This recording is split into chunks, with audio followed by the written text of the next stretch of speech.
우리가 아침 프로그램, 아침에 이제 뭐 8시, 9시, 10시에 하는 아이들 학교 보내고 유치원 보내고 주부님들이 많이 보시거나 혹은 은퇴하신 분들이 많이 시청하시는 아침 프로그램 보면 다 건강에 대한 이야기의 세계예요. 뭘 먹어야 된다, 뭐 고혈압, 당뇨, 뭐 이것들에 대해서 어떻게 해야 된다. 맨날 똑같은 얘기인데도 그렇게 재미있고 그렇게 관심이 가고 또 그거 보는 시간에는 거기서 나온 좋은 음식이라고 하는 것들은 바로 옆에 있는 채널 홈쇼핑에서 판매하고 있어요. VT 나게 팔립니다. 건강에 대한 관심들이 그렇게 많은 것이죠. 저도 이제 뭐 40대 들어서니까 여기저기 아프기 시작해요.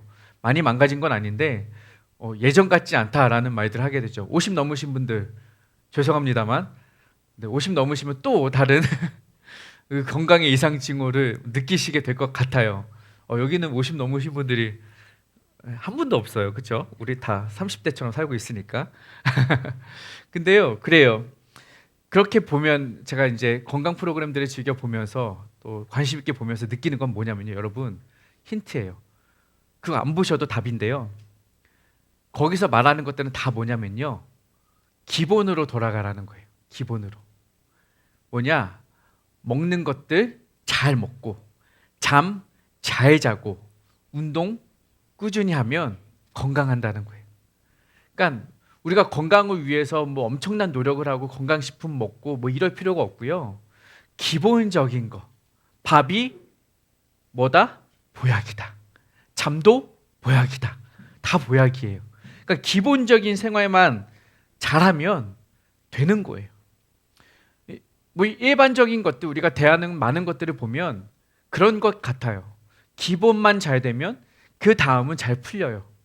음악을 할 때도 마찬가지인 것 같아요. 기본 바이엘 상부터 잘 쳐야, 아니 그 전에 개 이름부터 기본적으로 잘 되어 있으면 차근차근 가는 거예요. 그걸 뛰어넘어서는 체르니를 할 수가 없고 한홍을 할 수가 없는 거예요. 그렇죠? 운동도 마찬가지예요. 운동 기본적인 폼과 자세가 안 되어 있으면 기술을 아무리 배우고 연습을 아무리 훈련을 아무리 해도 다음 단계로 나아갈 수가 없어요. 국가대표는 꿈도 꿀 수가 없는 것이죠. 신앙 마찬가지입니다. 여러분 신앙생활 1년 하고 5년 하고 10년 하시고 30년 하시고 평생 모태신앙으로 살아도요, 기본 신앙생활 안 되어 있으면 10년 20년 해도 다 헛것입니다. 그런데 신앙의 기본이 잘 잡혀 있으면 신앙생활 1년만 해도 우리 신앙이 단단하고 강력하게 예쁘게 여물어지는 것을 저는 보았습니다. 기본으로 돌아가자, 처음으로 돌아가자라는 이야기를 합니다. 왜요? 그것이 우리의 신앙 회복에, 영적 건강에 가장 중요한 기초이기 때문에 그렇습니다. 오늘 이사야서에서 그 말씀을 하고 있는 거예요. 이사야서 오늘 본문을 읽어보시면 아시겠지만, 그리고 앞에 있는 이야기들을 1장부터 쭉 묵상해 오시면 아시겠지만, 이사야서는 망가져버린 영적인 건강 상태가 적신호가 들어온 이스라엘 백성을 향한 이사야 선지자의 경고 메시지예요. 말하자면 신앙의 아침 건강 프로그램이죠. 계속해서 말하는 거예요. 이거 해라 저거 해라. 그런데 오늘 본문을 보면 그 이야기의 시작으로 돌아가고 있습니다. 이스라엘 백성이 왜 이렇게 어려움을 겪느냐, 왜 이스라엘 백성이 결국에는 바벨론의 포로로 잡혀가야 하느냐, 그 이유가 1장부터 기록되어 있습니다. 1장 4절을 한번 읽어볼까요? 시작. 슬프다 범죄한 나라요, 허물진 백성이요, 행악의 종자요, 행위가 부패한 자식이로다. 뭐라고 말을 하느냐? 슬프다는 거예요. 왜? 범죄하고 허물지고 행악하고 부패했다. 건강이 무너져 있는 것이죠. 이들의 신앙은 완전히 바닥이에요. 이런 이들에게, 이런 백성들에게 하나님이 복을 주시고 싶으시겠어요? 이런 이들 하나님 사랑하고 싶으시겠어요? 사실 그들을 보면 하나님도 화딱지가 나실 것 같아요. 속이 뒤집어지실 것 같아요. 화가 머리끝까지 나실 것 같아요. 맨날 이런 삶을 살고 있으니 얼마나 하나님이 속상하시겠어요. 그래서 뭐라고 하셔요? 슬프다. 하나님이 그들을 보실 때마다 신앙의 완전 체계가 무너져버린 그들을 보시면서 슬퍼하시는 거예요. 하나님의 마음이 그거예요. 복을 주실 마음은 당연히 없어요. 5장을 한번 읽어보겠습니다. 시작. 이제 내가 내 포도원에 어떻게 행할지를 너희에게 이르리라. 내가 그 울타리를 걷어 먹힘을 당하게 하며 그 담을 헐어 짓밟히게 할 것이요 내가 그것을 황폐하게 하리니 다시는 가지를 자름이나 복을 돋우지 못하여 찔레와 가시가 날 것이며 구름에게 명하여. 아멘. 하나님이 이들에게 사랑은커녕 회복은커녕 이들을 이제는 징계하시겠다, 벌을 주시겠다고 하는 거예요. 얼마나 큰 잘못을 했으면, 이들의 신앙이 얼마나 많이 망가져 있으면 참다 못한 하나님께서 이들에게 징계를 예비하시고 약속하시고 경고하시는 것이죠. 그리고 5장 13절에 계속해서 이렇게 말씀하십니다. 읽겠습니다. 시작. 그러므로 내 백성이 무지함으로 말미암아 사로잡힐 것이요 그들의 귀한 자는 굶주릴 것이요 무리는 목마를 것이라. 어떠한가요? 도시와 농장은 다 짓밟히고 황폐하여집니다. 땅에서 더 이상 열매를 맺지 못하도록, 더 이상 심어도 곡식을 맺지 못하도록 황폐하여집니다. 구름을 명하여 비를 내리지 않으시겠답니다. 말라가는 거예요. 썩어 들어가는 것이죠. 그리고 지금 이들은 굶주리고 목마르게 된다는 것을 하나님께서 말씀하십니다. 이들의 현 상황을 한번 점검해 봅시다. 살만하겠습니까? 아니요, 결코요. 그런데요, 이런 부정적인 이야기를 하려고 제가 앞에 있는 말씀을 읽은 게 아니고요, 오늘 43장을 읽었잖아요. 1장부터 이어온 5장, 방금 읽었던 내용들에는 그들의 범죄와 피폐함과 그로 인한 하나님의 징계를 말씀하셨는데, 오늘 43장에 이어지면 이야기의 반전이 일어나요.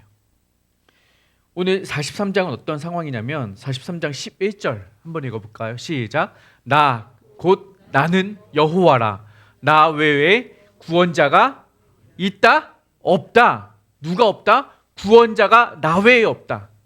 지금 하나님께서 구원이라는 단어를 꺼내셨어요. 징계를 약속하셨었는데 지금 다시 뭘 말씀하셔요? 구원, 회복.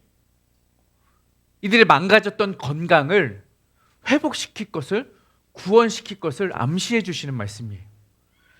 그리고 뒤에 19절에는 우리가 잘 아는 말씀이 나옵니다. 시작. 보라, 내가 새 일을 행하리니 이제 나타낼 것이라. 너희가 그것을 알지 못하겠느냐? 반드시 내가 광야에 강을 내리니. 구원자이신 하나님께서 무슨 일을 하시느냐? 새 일을 행하시겠다는 거예요. 광야에 길을 내시고 사막에 강을 내십니다. 엄청나고 놀라운 일이에요. 구원의 메시지예요. 사람의 힘으로 할 수 없는 일. 지금으로부터 여러분 2500여 년 전의 일입니다. 그 당시에 사막에 길을 낼 수가 있었겠어요? 광야에, 사막에 물을 낼 수가 없어요. 강을 만들 수가 없어요. 지금 아랍 어디죠? 두바이 그 무슨 나라에 뭐 만들지 않아요? 장벽 뭐 만들 까먹었네요. 네옴시티? 엄청난 걸 만들고 있는데 그거는 지금의 기술로도 어려운 일들을 하고 있는 것이죠. 2500년으로 돌아가 봅시다. 가능하겠냐고요. 우리가 지금의 청계천도 복원하고 4대강 사업도 하고 막 강을 만들어내지만 지금의 기술로도 쉽지 않아요. 그래서 망가졌잖아요. 녹조 현상이 일어나고 적조 현상이 일어나고 막 생태계 파괴다 뭐다 말들이 많잖아요. 지금의 기술로도 이 땅에 강을 새로 만들어낸다는 것은 어려운 일이에요. 2500년 전 거슬러 가서 그 당시 사막에 강을 낸다는 것은 그들로서는, 그 고대의 사람들로서는 상상해 본 일이 아닐 거예요. 근데 하나님께서 그 일을, 새 일을 행하겠다고 약속하시는 것입니다. 그러니 그 사막에 강을 내심으로 그들의 목마름을 해결하여 주시겠다. 그들의 굶주림을 회복시켜 주시겠다. 이것이 하나님의 약속입니다. 자, 이야기를 중간쯤에서 잠깐 정리하겠습니다. 분명히 5장에서는 이들은 메마르고 황폐한 광야 같은 인생을 살아야 했습니다. 그런데 43장에 이르러서는 어떻게 돼요? 상황이 반전되고 역전돼요. 그럼 우리가 질문이죠. 이 사이에 무슨 일이 있었느냐 이거죠. 분명히 이들은 망해야 하고 어려워야 하고 징계받아야 하는데 어떻게 이들에게 구원이 임했느냐, 어떻게 이런 반전이, 상황의 역전이 일어났느냐, 이게 궁금한 거죠. 이 답을 안다면 우리가 아까 처음에 던졌던 질문, 우리의 영적인 건강과 신앙의 회복 어떻게 이루어질 수 있느냐, 우리가 이 답을 찾을 수 있다는 거죠. 그 답이 바로 오늘 본문이에요. 1절 함께 다시 한번 읽어보겠습니다. 시작. 야곱아, 너를 창조하신 여호와께서 지금 말씀하시느니라. 이스라엘아, 너를 지으신 이가 말씀하시느니라. 너는 두려워하지 말라. 내가 너를 구속하였고 내가 너를 지명하여 불렀나니 너는 내 것이라. 아멘. 1절에 하나님께서 말씀하실 때 1절 초반부에서 뭐를 강조하시느냐, 하나님이 우리를 지으신 창조주이심을 두 번에 걸쳐서 반복하고 있어요. 첫 번째, 너를 창조하신 여호와, 그리고 너를 지으시니. 여러분, 하나님은 우리를 창조하신 이시고 우리를 지으신 분이십니다. 우리뿐만이 아니라 온 세상과 만물과 우주를 창조하신 창조주 하나님이십니다. 아멘. 이게 우리 말씀의 시작이고 기본이고 근본이잖아요. 창세기 1장 1절. 왜 이런 기본을 이야기하시느냐? 하나님은 말씀하시는 거예요. 하나님은 아시는 거예요. 이들이 징계를 받아야 하고 이들이 광야와 같은 메마른 삶을 살아야 했던 이유는 그들이 무언가를 잘못해서인데, 교통법규를 어겨서도 아니고 친구 거 연필 지우개 뺏어서도 아니에요. 이들이 징계를 받을 수 없는 이유는, 받을 수밖에 없는 이유는 창조주이신 나를 지으신 하나님 앞에 범죄하였기 때문입니다. 나를 지으신 하나님을 나의 구주로, 나의 창조주로 인정하지 않고 그분의 말씀에 순종하지 않고 그분의 계획을 따르지 않았기 때문이라는 거예요. 나를 지으신, 나를 지명하여 부르신 하나님 아버지를 나의 아버지로 부르지 않고 인정하지 않고 그분을 거역한 것, 이것이 그들의 잘못이고 그들이 지금 징계를 받을 수밖에 없는 이유입니다. 하나님께 순종하지 않는 것, 창조주이신 하나님을 거역하여 내 갈 길로 가는 것, 그래서 하나님이 내 삶의 주인이 아니라 내가 내 삶의 주인이 되는 것을 신학적인 용어로 한마디로 표현합니다. 그게 뭐냐? 죄예요. 우리가 흔히 사용하는 이 죄라는 단어가 그 의미입니다. 하나님을 하나님으로, 창조주를 창조주로 인정하지 않고 내가 그 자리에 서서 내 마음대로 살아가는 것이 죄라는 것입니다. 그 죄로 인해서 우리는 어떻게 돼요? 하나님과의 그 관계가 단절되는 거예요. 창조주와 피조물로서의 관계가 끊어지는 것이죠. 우리 인류에 처음 들어온 죄는 누구 때문이에요? 부부 있잖아요. 아담과 하와. 그게 원죄잖아요. 그 죄로 말미암아 어떻게 됐어요? 하나님과의 관계가 끊어졌다니까요. 관계가 단절되었다니까요. 하나님과 소통하기 위해서, 하나님과 교통하기 위해서 하나님의 피조물, 하나님의 형상으로 하나님의 임무를 맡은 청지기로 지음받은 그들인데 하나님 앞에서 부끄러워서 숨잖아요. 죄는 그거예요. 하나님과의 관계 단절입니다. 하나님과의 관계 단절이 뿐만 아니라 모든 세상과 이웃과의 관계의 단절을 가져오는 것이 죄예요. 어떻게 돼요? 내가 사랑하는 사람, 나의 반려자, 내 뼈 중에 뼈, 살 중에 살이었던 그 여인을 고발하잖아요. 내가 먹은 것은 내가 먹고 싶어서가 아니라 저 여자가 줘서 먹었어요. 관계의 단절이에요. 이 세상의 피조물들이 어떻게 돼요? 이 땅이 우리가 수고하지 않아도 먹을 것을 내고 열매를 내야 하는 그 세상의 그 자연이 우리와 관계의 단절이 맺습니다. 우리가 수고하여도 땅은 무엇을 내? 엉겅퀴를 낸다는 거예요. 아무리 해도 땅은, 세상은 우리와 더 이상 조화를 이루지 않겠다고 거부하는 단절을 가져온, 이게 모두 다 죄 때문에 가져온 결과라는 것이죠. 그리고 가장 중요한 것은 앞서 말씀드렸던 하나님과의 관계 단절. 여러분, 이게 죄예요. 여러분의 삶에 내가 주인이 되는 것, 그리고 내가 주인이 되려는 이유는 뭐냐? 하나님에 대한 신뢰가 없기 때문입니다. 그가 나를 지으시고 그가 나를 인도하시고 그가 나를 구원하신 분이라는 그 확신이 없으니 그 하나님과의 관계 정립이 이루어지지 않는 거예요. 그러니까 여전히 계속 그 죄로 가로막혀 있어서 하나님과의 관계가 바로 세워지지 않으니 하나님 내 주인일 수가 없는 것이죠. 하나님을 바라보지 못하니, 죄로 인해서 영적인 어둠에 갇혀 있으니, 시선이 갇혀 있으니 하나님을 못 보고 나만 보는 거예요. 세상만 보는 거예요. 그러니 우리의 삶이 무너질 수밖에 없죠. 여러분, 그래서 가장 중요한 것은 이 관계가 바로 세워지는 것. 하나님을 하나님으로 인정하고 나를 나로 인정하는 것. 하나님을 창조주로 인정하고 나를 피조물로 인정하는 것.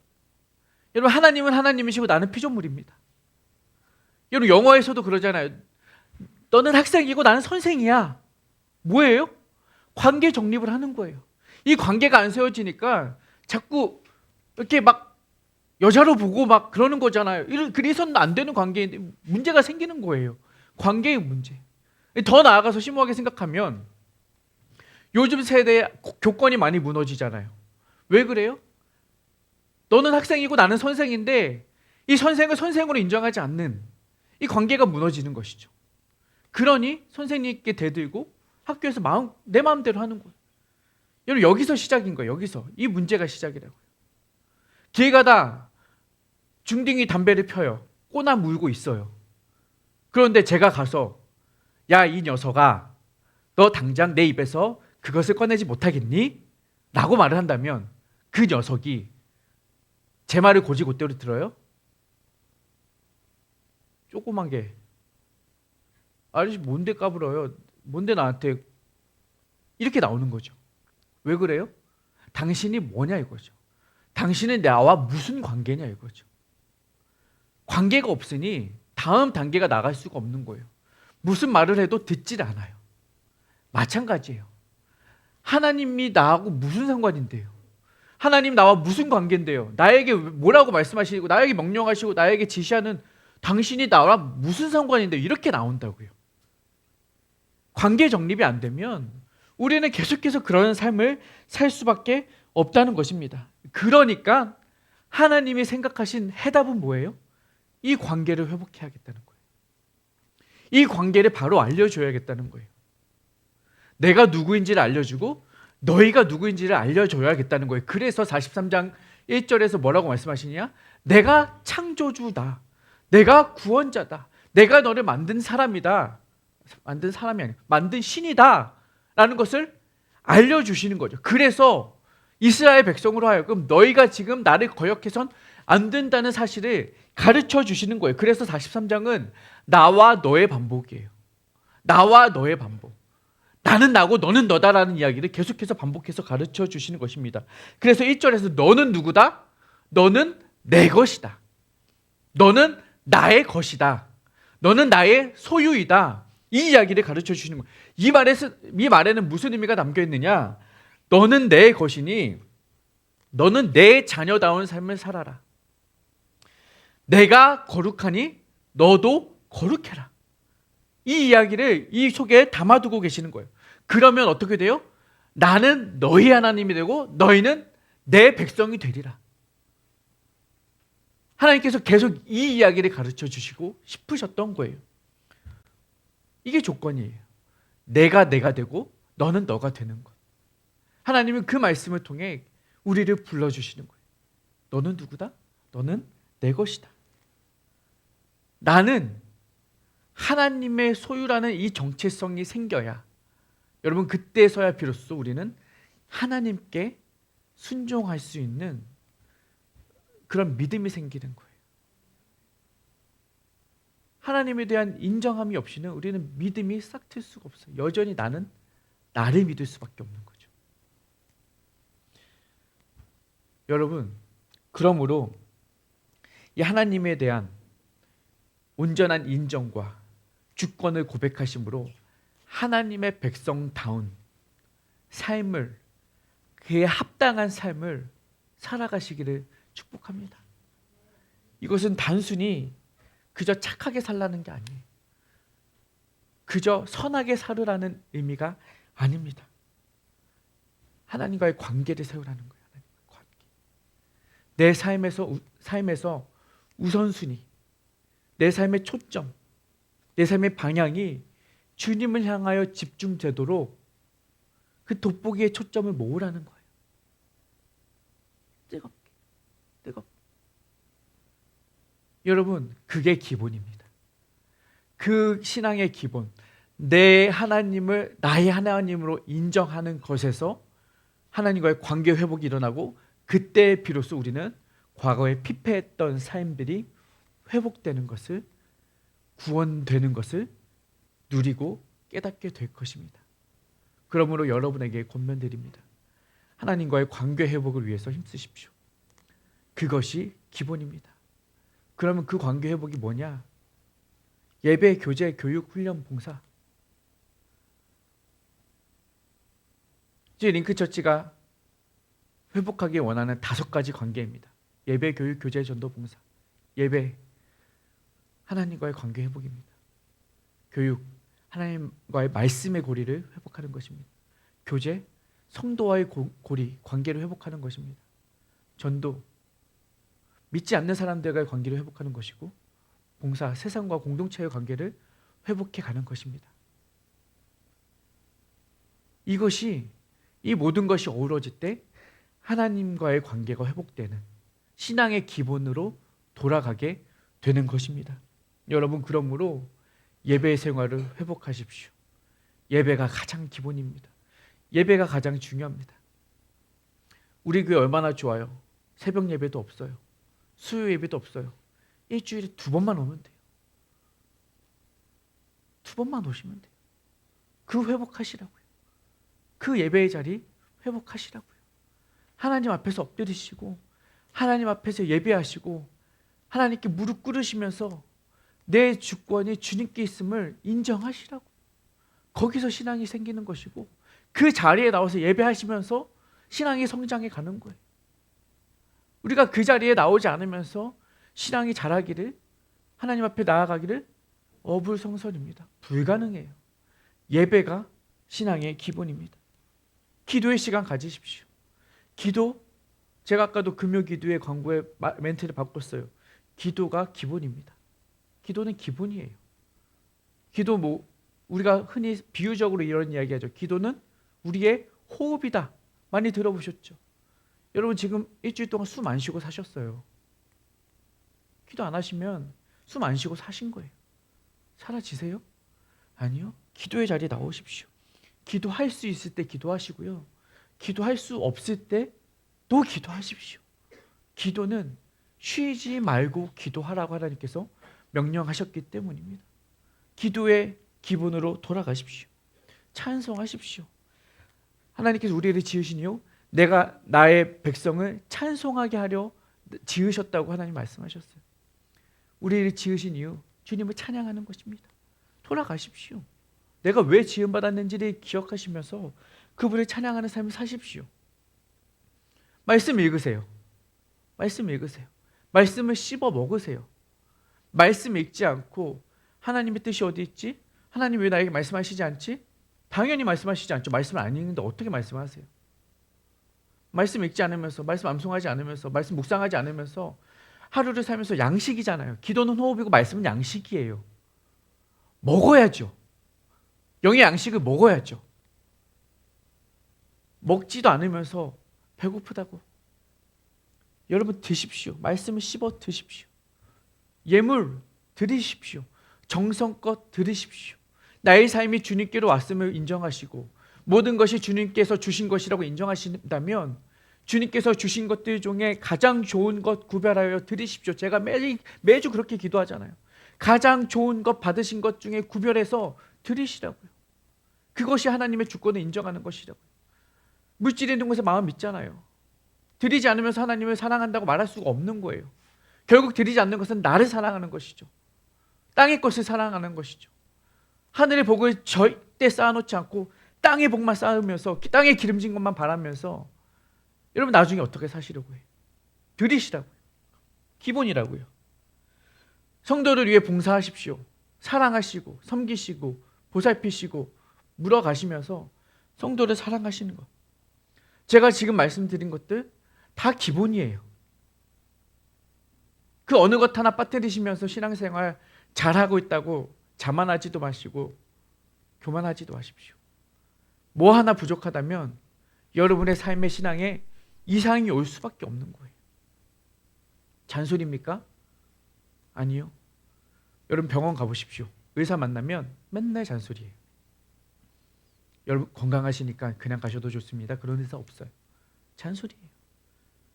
제가 여러분의 신앙 상태를 다 점검하지 않았지만 그럴 수도 없지만 그럴 필요도 없지만 제가 잔소리 할 수밖에 없는 것은 분명 어딘가 여러분의 이 삶의 모습들 제가 지금 열거드린 것들 중에 하나, 두 개, 세 개 어쩌면 대부분이 무너져 있을걸요. 예배생활, 말씀생활, 기도생활, 찬양생활, 헌금생활, 봉사생활 안 하면서 성도라고 하나님 나의 삶을 돌봐달라고 보살펴달라고 어떻게 말할 수 있어요? 못해요. 하나님은 말씀하십니다. 너는 내 것이다. 내가 너를 지은 너는 내 것이다. 그러니 너는 내 백성다운 삶을 살아라. 나를 주인을 인정하는 삶을 살아라. 그게 기본이다라고 다시 한번 말씀해 주시는 것입니다. 여러분, 하나님은요 언제나 동일하십니다. 그리고 언제나 그러셨던 것처럼 내년에도 여러분을 향한 놀라우신 일들을 새 일들을 계획하고 준비하고 계십니다. 답은 뭐예요? 내가 기본으로 돌아가는 것.